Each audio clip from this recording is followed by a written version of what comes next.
Students, इस video में हम फाइलम प्लेटीहेल्मिन्थस के जनरल कैरेक्टरिस्टिक्स को समझेंगे और साथ में इसके बहुत ही इंपॉर्टेंट मेंबर टीनिया सोलियम की लाइफ साइकिल को डिस्कस करेंगे। पहले मैं आपको बताना चाहता हूँ प्लेटीहेल्मिन्थस दो वर्ड से मिलकर बना है, प्लेटो और हेल्मिस। पहले वर्ड प्लेटो का मतलब होता है फ्लैट और दूसरा वर्ड जो इसमें है हेल्मिस, इसका मतलब है वर्म। तो ऐसे वर्म जो फ्लैट होते हैं, डॉर्सो वेंट्रली इनकी बॉडी फ्लैट होती है, चपटे होते हैं ये। इनकी लगभग 12,000 से ज़्यादा स्पीसीज अभी तक डिस्कवर्ड हैं। और जो प्लेटीहेल्मिन्थस वर्ड को सबसे पहले जेजन बोर ने 1859 में क्वाइंट किया था। जनरल कैरेक्टरिस्टिक्स की बात करें तो पहला कैरेक्टर आता है, दे आर ट्रिप्लोब्लास्टिक एनिमल्स। इसका मतलब इनकी बॉडी में 3 जर्म लेयर्स पाई जाती हैं और वो 3 जर्म लेयर एक्टोडर्म, एंडोडर्म और मीजोडर्म है। ये पहली बार एनिमल किंगडम में हुआ है जब तीनों जर्म लेयर्स किसी मेंबर में आती हैं। अभी तक आपने सिलेंट्रेटा पढ़ा था, उसमें सिर्फ 2 जर्म लेयर्स पाई जा रही थी, एक्टोडर्म और एंडोडर्म। लेकिन यहाँ पर तीसरी जो प्रॉपर जर्म लेयर है जिसे हम मीजोडर्म कहते हैं वो भी पाई जाती है, इसलिए दे आर ट्रिप्लोब्लास्टिक। दूसरा कैरेक्टरिस्टिक फीचर है, they are acoelomate. Acoelomate animal वो हैं जिनकी बॉडी में सेकेंड बॉडी कैविटी या सीलोम एब्सेंट होती है। थर्ड कैरेक्टर की बात करें, they are bilaterally symmetrical animals. इनकी बॉडी को हम 2 बराबर प्लेन में बांट सकते हैं, काट सकते हैं, इसलिए ये बाइलेटरली सिमेट्रिकल एनिमल्स होते हैं। इनकी बॉडी सॉफ्ट होती है, अनसेगमेंटेड होती है, डॉर्सो वेंट्रली फ्लैटेंड होती है। डॉर्सल साइड से भी और वेंट्रल साइड से भी फ्लैट होगी। इनके एंटीरियर एंड में हम आसानी से हेड को डिफ्रेंशिएट कर सकते हैं, देख सकते हैं। जैसे आप डायग्राम में देख सकते हैं, टीनिया सोलियम में इनका एंटीरियर एंड पे हेड डिस्टिंग्विश हो रहा है, अपने आप दिख रहा है। यहाँ पर टीनिया सोलियम में हो या फैसियोला हिप्पेटिका में हो तो ये हम आसानी से इसमें डिफ्रेंशिएट कर सकते हैं कि हेड किस तरफ है। प्लेटीहेल्मिन्थस के मेंबर्स फ्री लिविंग भी हो सकते हैं और पैरासिटिक भी हो सकते हैं। इसकी क्लासेस हैं, टर्बिलेरिया जो क्लास है इसकी, उसके सारे मेंबर्स फ्री लिविंग होते हैं, लेकिन जैसे सिस्टोडा क्लास है इसमें पैरासिटिक मेंबर्स पाए जाते हैं। The mouth is single opening of the digestive track and the anus is absent when digestive canal is present. तो इनमें माउथ सिंगल ओपनिंग होती है जबकि एनस एब्सेंट होता है। और सिस्टोडिया और एसिला जो इसकी क्लासेस हैं, इनमें डाइजेस्टिव सिस्टम टोटली एब्सेंट होता है। डाइजेस्टिव सिस्टम, पाचन तंत्र नहीं पाया जाता है। तो ये क्योंकि पैरासिटिक है तो ऑलरेडी डाइजेस्टिव फूड को ये लेते हैं हमारी बॉडी से, इसलिए इनमें डाइजेस्टिव सिस्टम एब्सेंट होता है। और जब प्रेजेंट होगा तो उसमें सिंगल ओपनिंग होगी माउथ, एनस फिर भी प्रेजेंट नहीं होगा। जब एनस प्रेजेंट नहीं होता है और माउथ सिर्फ प्रेजेंट होता है, ऐसे डाइजेस्टिव सिस्टम को हम इनकम्प्लीट डाइजेस्टिव सिस्टम कहते हैं। इनकी बॉडी में प्रॉपर रेस्पिरेशन और सर्कुलेशन के लिए कोई सिस्टम नहीं है। किसी किसी फॉर्म में हीमोग्लोबिन रेस्पिरेटरी पिगमेंट की तरह पाया जाता है, जैसे डीरोस्टोमा, सिंडेस्मिस या टीलोरिक्स, इनमें हीमोग्लोबिन प्रेजेंट होता है। नर्वस सिस्टम इनमें बहुत ही प्रिमिटिव टाइप का है और ये लैडर लाइक होता है। जैसे ये डायग्राम में आप देख सकते हैं, लैडर लाइक मतलब सीढ़ी नुमा। तो ये इस तरह का जब ट्रांसफर नर्व्स होती हैं और वह आपस में जुड़ती हुई ब्रेन तक जाती हैं, तो इस तरह के नर्वस सिस्टम को हम क्या कहते हैं, लैडर लाइक। इनकी बॉडी में एक्सक्रीटरी सिस्टम सोलेनोसाइट या फ्लेम सेल से बनता है या बल्ब से बनता है। तो एक्सक्रीशन का काम क्या है, टॉक्सिक सब्सटेंस को बॉडी से बाहर निकालना। तो वो कौन करेगा इनकी बॉडी में, सोलेनोसाइट सेल्स करेंगी या फ्लेम सेल्स करेंगी। प्लेटीहेल्मिन्थस के मेंबर्स अधिकतर हर्माफ्रोडाइट होते हैं, लेकिन जो डाइजीनियन फ्लुक्स हैं ये गोनोकोरिस्टिक भी होते हैं। गोनोकोरिस्टिक का मतलब जब मेल और फीमेल अलग अलग पाए जाएंगे, और हर्माफ्रोडाइट का मतलब जब एक ही बॉडी में मेल और फीमेल दोनों गैमीट्स प्रोड्यूस होंगे। इनमें जो फर्टिलाइजेशन है वो इंटरनल पाया जाता है। इंटरनल फर्टिलाइजेशन मैंने पहले भी डिस्कस किया, जिसमें फीमेल या जो बॉडी है उसके अंदर एग फर्टिलाइज हो रहा है, उसे हम इंटरनल फर्टिलाइजेशन कहते हैं। इनमें डेवलपमेंट डायरेक्ट भी हो सकता है और लार्वल फॉर्म के थ्रू भी हो सकता है, इसका मतलब इनडायरेक्ट डेवलपमेंट भी हो सकता है। Flatworms are either mostly free living अधिकतर क्या होते हैं, फ्री लिविंग होते हैं, जैसे टर्बिलेरिया क्लास बताई थी मैंने, टर्बिलेरिया के मेंबर्स को हम टर्बिलेरियंस कहते हैं। और they are internal as well as external parasites, ectoparasite भी हो सकते हैं, एंडोपैरासाइट्स भी हो सकते हैं, जैसे ट्रेमेटोड या सिस्टोड्स और मोनोजियंस। कभी कभी इनकी बॉडी में एक रिप्रोडक्शन का तरीका और भी है जिसे हम बोलते हैं parthenogenesis. Parthenogenesis usually occur in trematodes and tapeworms. Parthenogenesis asexual reproduction का तरीका है जिसमें अनफर्टिलाइज्ड एग ही पूरे इंडिविजुअल में कन्वर्ट हो जाता है। तो ये एसेक्सुअल मेथड है। अब बात करते हैं इसके बहुत ही इंपॉर्टेंट मेंबर टीनिया सोलियम की। टीनिया सोलियम को हम पोर्क टेपवर्म भी कहते हैं कॉमनली। प्लेटीहेलमिन्थिस का मेंबर है। इसकी जो क्लास है वो है Cestoda, commonly known as pork tapeworm. Endoparasite होता है। एंडोपैरासाइट का मतलब ये हमारी बॉडी के अंदर रहता है, किसी होस्ट की बॉडी के इनसाइड में जो पैरासाइट रहते हैं उनको हम बोलते हैं एंडोपैरासाइट। डाइजेनेटिक होता है। डाइजेनेटिक का मतलब ये अपनी लाइफ साइकिल को 2 होस्ट में कंप्लीट करता है। हर्माफ्रोडाइट होता है। हर्माफ्रोडाइट का मतलब मेल और फीमेल सेपरेट नहीं होते हैं बल्कि दोनों एक ही बॉडी में प्रेजेंट होते हैं। मेल गैमेट्स और फीमेल गैमेट्स दोनों एक ही बॉडी में प्रोड्यूस होते हैं, इसलिए इसे हर्माफ्रोडाइट कहते हैं। ये व्हाइट कलर का होता है लेकिन क्रीमिश, येलोइश और greyish colouration is also common. तो ये इसका कलरेशन है, व्हाइट कलर का भी होगा और क्रीमिश, येलोइश और ग्रेइश कलर का भी हो सकता है। इसकी लेंथ 2 से 5 मीटर तक होती है। डॉर्सोवेंट्रली फ्लैटेंड होता है और रिबन लाइक होता है। कॉस्मोपॉलिटन हर जगह पाया जाता है, राइट। तो ये आप डायग्राम में देख सकते हैं। इस तरह से इसका हेड दिखता है। जो सिफेलिक रीजन है वो इस तरह से दिखता है जिसमें सकर्स प्रेजेंट होते हैं, रोस्टेलम प्रेजेंट होते हैं और हुक्स प्रेजेंट होते हैं। इसकी अगर हम पूरी बॉडी को देखें तो इसकी बॉडी में 3 टाइप के प्रोग्लोटिड्स पाए जाते हैं। ये जो इसमें सेगमेंट से दिख रहे हैं आपको, तो ये 3 टाइप के होंगे। पहले वाले इमेच्योर प्रोग्लोटिड्स जो है वो सीधे नेक से, जो बाद वाले प्रोग्लोटिड्स हैं इनको कहा जाता है इमेच्योर प्रोग्लोटिड्स। ये लगभग 200 के नंबर में होते हैं और यंगेस्ट होते हैं, सेक्सुअली इमेच्योर होते हैं। ये सेगमेंट्स, इनमें सेक्सुअल रिप्रोड्यूसिंग ऑर्गन्स नहीं होते हैं, राइट। दूसरे वाले जो प्रोग्लोटिड्स आएंगे उनको कहेंगे mature proglottids. They form the middle part of strobila. इसे पूरे को स्ट्रोबिला बोला जाता है, तो ये मिडिल पार्ट बनाते हैं। मैच्योर प्रोग्लोटिड्स टीनिया सोलियम का मिडिल पार्ट बनाते हैं और ये मैच्योर प्रोग्लोटिड्स 450 के नंबर में होते हैं, 450 के नंबर में होते हैं। लगभग 450 इनकी संख्या होती है। The posterior 250 proglottids develop both male and female reproductive organs. अब यहाँ पर बहुत इंपॉर्टेंट चीज़ है, मैंने बताया आपको टीनिया सोलियम हर्माफ्रोडाइट होता है। इसका मतलब मेल और फीमेल रिप्रोडक्टिव ऑर्गन इनके एक ही बॉडी में प्रेजेंट होते हैं। तो जो ये मैच्योर प्रोग्लोटिड्स हैं, इसके बाद वाले जो 250 प्रोग्लोटिड्स हैं इनमें मेल और फीमेल रिप्रोडक्टिव ऑर्गन पाए जाएंगे। तो इसका मतलब जो मैच्योर प्रोग्लोटिड्स हैं ये हर्माफ्रोडाइट होते हैं। नेक्स्ट टाइप के जो प्रोग्लोटिड हैं इनको कहा जाता है gravid proglottids. These are oldest and towards the posterior end of body. Body के पोस्टीरियर साइड में ग्रेविड प्रोग्लोटिड्स पाए जाएंगे और ये इनकी संख्या 150 से 350 के बीच में होती है। ये लॉन्गर होते हैं और इनमें कोई भी रिप्रोडक्टिव ऑर्गन नहीं पाया जाता है। लेकिन इनका काम क्या है? इनका काम यह है, ये फर्टिलाइज्ड जो एग होते हैं इनके जो टीनिया सोलियम के फर्टिलाइज्ड एग होते हैं वो इन ग्रेविड प्रोग्लोटिड्स में जाके कलेक्ट हो जाते हैं, इकट्ठा हो जाते हैं।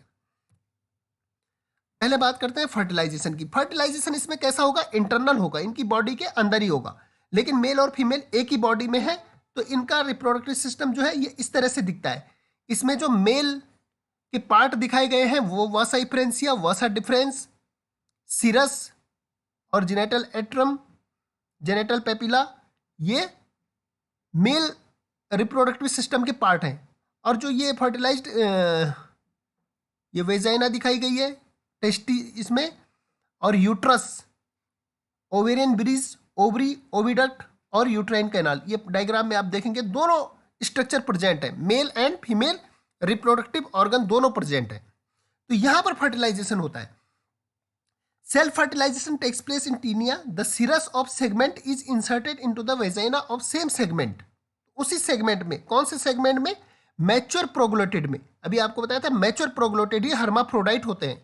इमेच्योर में भी रिप्रोडक्टिव ऑर्गन्स नहीं पाए जाते हैं और ग्रेविड वाले में भी नहीं पाए जाते हैं। किस में पाए जाते हैं? मैच्योर जो प्रोग्लोटेड्स हैं।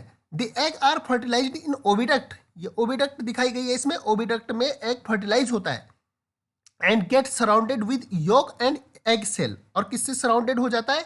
योक से। योक नरिशमेंट के लिए काम करता है, एग में पाया जाता है, और एग शेल से। एग सेल का मतलब होता है एग के बाहर की covering. The capsulated egg enter the uterus, ये जो कैप्सुलेटेड एग है जिनके बाहर से कैप्सूल बन गई है, शेल बन गई है, ये यूट्रस में कलेक्ट होते हैं। दस यूट्रस इनलार्ज इन साइज, और इनका यूट्रस धीरे धीरे इनलार्ज होता है। Get branched and occupies the whole space, और ये होल स्पेस को कवर करता है। The egg are very small in size, इनके एग बहुत स्मॉल साइज के होते हैं, लगभग 40 माइक्रोन्स के डायमीटर में होते हैं। क्लीवेज कैसा होगा? क्लीवेज का मतलब होता है अब जो जाइगोट बन गया है, फर्टिलाइजेशन के बाद जाइगोट बन गया है, उसका डिवीजन कैसे होगा। ये भी पहली बात तो क्लीवेज इनका यूट्रस में ही होता है। और पहला जो क्लीवेज होता है, क्लीवेज का मतलब है बच्चों जो एग का टूटना, एग का डिवाइड होना, एग का डिवाइड होना, इसी से अब धीरे धीरे ये मोरुला में कन्वर्ट होगा। तो first cleavage is unequal so that a large vitelline cell and a small embryonic cell is formed. तो पहला जब क्लीवेज होगा तो ये दो पार्ट में डिवाइड होगा। पहला क्या होगा? लार्ज पार्ट होगा जिसे हम विटेलाइन सेल बोलेंगे, और दूसरा जो पार्ट बनेगा इसका वो बनेगा small embryonic cell. Right, the embryonic cell undergoes repeated division. जो एम्ब्रियोनिक सेल है इसी में एम्ब्रियो का डेवलपमेंट होना है, और ये बहुत तेजी से डिवीजन करती है और सॉलिड बॉल लाइक स्ट्रक्चर बनाती है जिसे हम कहते हैं मोरुला। मोरुला बनने के बाद the division are unequal, so morula consist of a few larger cell. अब इनमें अनइक्वल डिवीजन हो रहा है, तो मोरुला में कुछ लार्जर सेल्स बनती हैं जिनको हम मैक्रोमियर बोलते हैं, ये पेरीफेरी पे होते हैं इसके, और इनर मास जो बनता है वो स्मॉल सेल का बनता है जिनको हम माइक्रोमियर्स बोलते हैं। ये बहुत अच्छे से डायग्राम में दिखाया गया है। जो जाइगोट है इसमें डिवीजन हो रहा है, एम्ब्रियोनिक सेल और मेगामियर्स बनेंगे। मेगामियर मतलब जो लार्ज साइज के, वेजिटेटिव। इसके बाद माइक्रोमियर रैपिडली डिवाइड होंगे और इससे मीजोमियर्स और मेगामियर्स का फॉर्मेशन होगा, और ये फिर लास्ट में बॉल लाइक स्ट्रक्चर मोरुला को फॉर्म करेगा। तो इस मोरुला को हम यहाँ पर, जब इसका मोरुला बन जाता है, ये एग के अंदर का डेवलपमेंट है, इसे बोलते हैं ऑन्कोस्फीयर। ऑन्कोस्फीयर में जब चेंजेस होते हैं तो ये हेक्साकैंथ लार्वा में डेवलप होता है। हेक्साकैंथ लार्वा का कैरेक्टरिस्टिक देखिए, द माइक्रोमियर्स डेवलप इनटू हेक्साकैंथ और ऑन्कोस्फीयर लार्वा। ऑन्कोस्फीयर लार्वा भी बोला जाता है इसको। मोरुला हेक्साकैंथ लार्वा क्यों बोला जाता है? क्योंकि इसमें 6 हुक्स पाए जाते हैं। ये जैसे डायग्राम में आपको दिख रहे हैं, ये हुक्स पाए जा रहे हैं। सी वाला जो डायग्राम है इसमें 6 हुक्स प्रेजेंट होते हैं, इसलिए इसे हेक्साकैंथ लार्वा कहते हैं। अब इन्फेक्शियस स्टेज है ये। द डेवलप्ड ऑफ एग, अब the formation of oncosphere takes place inside the uterus of gravid proglottid. अभी तक सारी चीजें ये ग्रेविड प्रोग्लोटिड में हो रही हैं। ग्रेविड प्रोग्लोटिड लास्ट वाले सेगमेंट है टीनिया सोलियम के, जहां पर फर्टिलाइज्ड एग कलेक्ट होते हैं, और ये फीकल मैटर के साथ इन्वायरमेंट में आ जाते हैं। ह्यूमन के इंटेस्टाइन में पाया जाता है, और ह्यूमन के इंटेस्टाइन से फीकल मैटर के साथ ये जो ग्रेविड प्रोग्लोटिड है इनके साथ टूट के फर्टिलाइज्ड एग हेक्साकैंथ लार्वा या ऑन्कोस्फीयर के रूप में बॉडी से बाहर निकल जाते हैं। The gravid proglottid detach from the body of parasite and come out along with the host faeces या faecal matter. This infect the secondary host when pig feeds upon the contaminated faeces. तो जब ये pig इसका मैंने दूसरा host बताया था, इसको खाता है फीकल मैटर को, तो उसे ये इन्फेक्ट कर देते हैं। सिस्टिसर्कस और हाइडेटिड लार्वा या ब्लैडर वर्म स्टेज। अब ये लार्वा जो है ये बॉडी में पहुंच गया, पिग की बॉडी में पहुंच गया है, यहां पर इसका डेवलपमेंट होता है, और ये धीरे धीरे करके हेक्साकैंथ लार्वा किस में कन्वर्ट होता है? ब्लैडर वर्म लार्वा में होता है। The numerous hexacanth are set free in the stomach where the embryonic membrane of oncosphere is dissolve. तो ये कहाँ पे हो रहा है, ये सारी कंडीशन हो रही है पिग के स्टमक में। These bore the through the intestinal wall with the help of hooks and then blood stream और lymph vessels। तो उसके blood stream और lymph vessels में पहुंच जाते हैं। Traveling through heart, उसके पिग के हार्ट में ट्रेवल करते हैं। These enter the muscles of various part of body, और उसके बॉडी के मसल्स में पहुंच जाते हैं। The usual site where hexacanth get insisted is the voluntary muscles of tongue, heart, liver and shoulder। तो ये कहाँ पर स्टोर हो जाते हैं हेक्साकैंथ लार्वा? पिग के टंग में, हार्ट में, लीवर में एंड शोल्डर में। फिर से ये अब ह्यूमन बीइंग को इन्फेक्ट करेंगे। कैसे करेंगे? Further development of bladder worm takes place only inside the definitive host. Definitive host और प्राइमरी होस्ट इनका मैन होता है। Infection of man occur when inadequately cooked pork infected with bladder worms is eaten.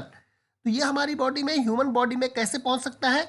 जब कोई human inadequately cooked pork को, या जो अच्छे से पकाया हुआ मीट नहीं है, मांस नहीं है सुअर का, पिग का, तो उसमें ब्लैडर वर्म होते हैं और उसे कोई इंसान खा लेता है, तो ये सिस्टिस सर्कस या ब्लैडर वर्म लार्वा ह्यूमन की बॉडी में पहुंच जाते हैं।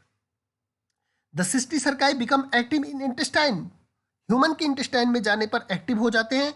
Scolex takes a firm hold of intestinal wall of the host. और जो इसका स्कोलेक्स है ये बहुत तेजी से ह्यूमन की इंटेस्टाइन पे अटैच हो जाता है। The bladder is throne of. जो इसका ब्लैडर है इसे हटा देता है और एडल्ट टेपवर्म में कन्वर्ट हो जाता है ह्यूमन के इंटेस्टाइन में। इस डायग्राम से आप बहुत अच्छे से इजीली से समझ सकते हैं कि कैसे ये हमारी बॉडी में रहता है, कैसे ये इन्वायरमेंट में आता है, इन्वायरमेंट से कैसे ये पिग की बॉडी में एंटर करता है, पिग की बॉडी में कौन सा लार्वा बनता है और फिर पिग से ह्यूमन बीइंग में कैसे पहुंचता है। तो स्टार्ट हम हमेशा एडल्ट टेपवर्म से करेंगे। एडल्ट टेपवर्म ह्यूमन की इंटेस्टाइन में रहता है। यहां से जो इसके ग्रेविड या राइप प्रोग्लोटिड्स हैं, जिसमें फर्टिलाइज्ड एग हैं, ये फीकल मैटर के साथ इन्वायरमेंट में आ जाते हैं। यहां पर ऑन्कोस्फीयर स्टेज है, या जिसे हम हेक्साकैंथ लार्वा कहते हैं, वो स्टेज यहां पर पाई जाती है। अब इसको सेकेंडरी होस्ट जो है पिग, ये इस फीकल मैटर को खाता है और इंस्टेटेड हेक्साकैंथ, ये जो हेक्साकैंथ लार्वा है ये पिग के इंटेस्टाइन में पहुंच जाता है। वहां पर ये इसकी इंटेस्टाइन वॉल को तोड़ के पूरे सर्कुलेटरी सिस्टम में मूव करता है, हार्ट में पहुंचता है और फाइनली उसकी मसल्स में मिजली पोर्क ईटन बाय मैन। अब ये जो इसका मसल्स दिखाई गई है, इसमें सिस्टिस सर्कस लार्वा है इसके। ये जो ऑन्कोस्फीयर था या हेक्साकैंथ लार्वा था, ये कन्वर्ट होता है सिस्टिस सर्कस लार्वा में। अब ये इनके मसल्स में पड़ा रहता है। अब जब इसका कोई मांस, ह्यूमन बीइंग इसका मांस या इसका मीट या इसका पोर्क को खाएगा, तो ये सिस्टिस सर्कस लार्वा उसके इंटेस्टाइन में पहुंच जाएंगे। सिस्टिस सर्कस लार्वा में इनवेजिनेटेड होगा स्कोलेक्स और धीरे धीरे ये कन्वर्ट होगा ब्लैडर वर्म लार्वा में। ये ब्लैडर वर्म लार्वा देखिए, इसमें ब्लैडर लाइक स्ट्रक्चर बनाया है नीचे। ये ब्लैडर वर्म लार्वा जिसमें कि स्कोलेक्स भी होता है। स्कोलेक्स क्या है? इसका वो स्ट्रक्चर है जिससे ये इंटेस्टाइन की वॉल पे अटैच होता है। अटैच होने के बाद ये इस ब्लैडर को हटा देगा और धीरे धीरे इसमें proglottids, mature proglottids, immature proglottids, mature proglottids और ग्रेविड प्रोग्लोटिड्स का फॉर्मेशन होगा और ये एडल्ट में कन्वर्ट हो जाएगा। फिर से इसमें रिप्रोडक्टिव सिस्टम डेवलप होगा। मैच्योर प्रोग्लोटिड में मेल और फीमेल डेवलप होंगे। फिर से फर्टिलाइजेशन होगा। फर्टिलाइजेशन के बाद फिर से ये ग्रेविड में फर्टिलाइज्ड एग आएंगे, ऑन्कोस्फीयर में डेवलप होंगे। ऑन्कोस्फीयर फीकल मैटर के साथ फिर से एनवायरनमेंट में आएंगे और अपनी साइकिल को रिपीट करेंगे। तो इस तरह से टीनिया सोलियम अपनी लाइफ साइकिल को पूरी करता है। Thank you.